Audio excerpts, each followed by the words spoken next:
Bismillahirrahmanirrahim. Saudara-saudariku yang dirahmati oleh Allah Subhanahu wa ta'ala.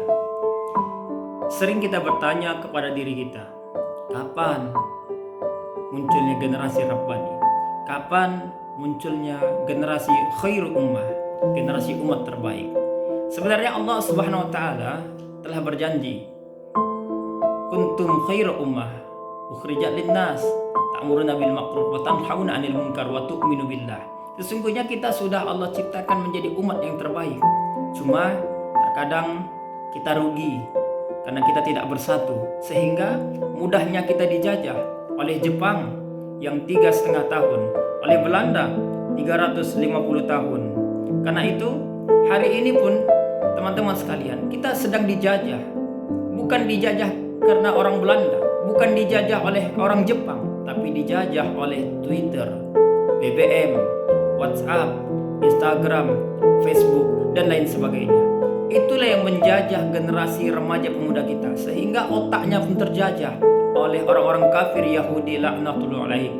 Maka teman-teman sekalian, bagaimana cara kita menghentikan generasi remaja pemuda kita agar otaknya, akalnya tidak terjajah oleh orang-orang kafir Yahudi laknatullah alaihim, yang mereka menciptakan sosial media itu untuk menghancurkan generasi Islam, generasi pemuda Islam.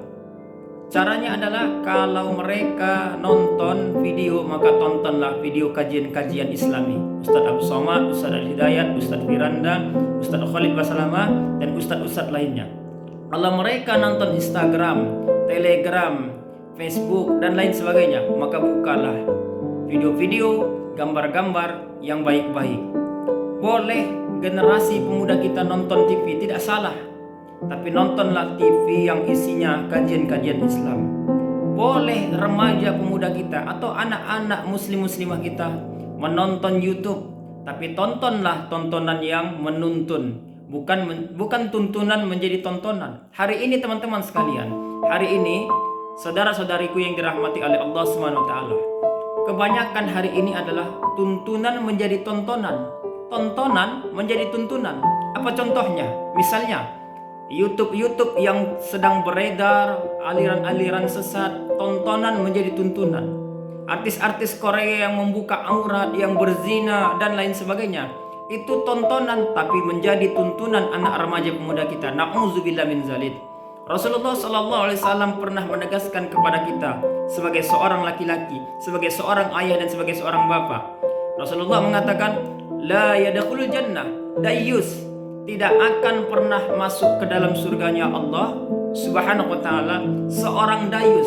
Lalu kemudian lantas para sahabat bertanya kepada Rasulullah sallallahu alaihi wasallam, "Ma dayus ya Rasulullah? Apakah itu dayus ya Rasulullah?" Lantas kemudian Rasulullah menjawab, dayus itu adalah seorang ayah, seorang bapak yang tidak peduli dengan agama Islam anaknya. Apakah itu dayus ya Rasulullah? Tanya sahabat kepada Rasulullah sallallahu alaihi wasallam. Dayus itu adalah seorang ayah, seorang bapak yang membiarkan anak gadisnya pacaran, berzina, membuka aurat, membiarkan anak pemudanya, anak laki-lakinya narkoba, nonton video porno, nonton gambar-gambar buruk. Nauzubillah.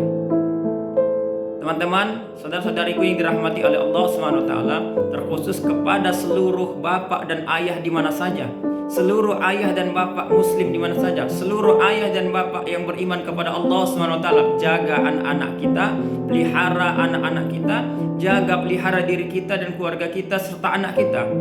Karena Allah Subhanahu wa taala mengatakan, ya ayyuhalladzina amanu qu anfusakum wa ahlikum nara. Hai orang-orang yang masih ada iman di dalam dadanya, jagalah diri kalian, peliharalah diri kalian dari siksaan api neraka. Jagalah diri kalian, peliharalah diri kalian, peliharalah keluarga kalian dari siksaan api neraka yang bahan bakarnya adalah manusia dan jin. Saudara-saudariku yang dirahmati oleh Allah Subhanahu wa taala, maka penting kita menjaga generasi remaja pemuda muslim kita. Mulai hari ini, mulai detik ini, jaga mereka sebagaimana kita menjaga diri kita. Insya Allah ketika kita menjaga mereka, maka mereka akan nanti menarik tangan kita sebagai seorang ayah atau sebagai seorang ibu masuk ke dalam surganya Allah Subhanahu wa ta'ala.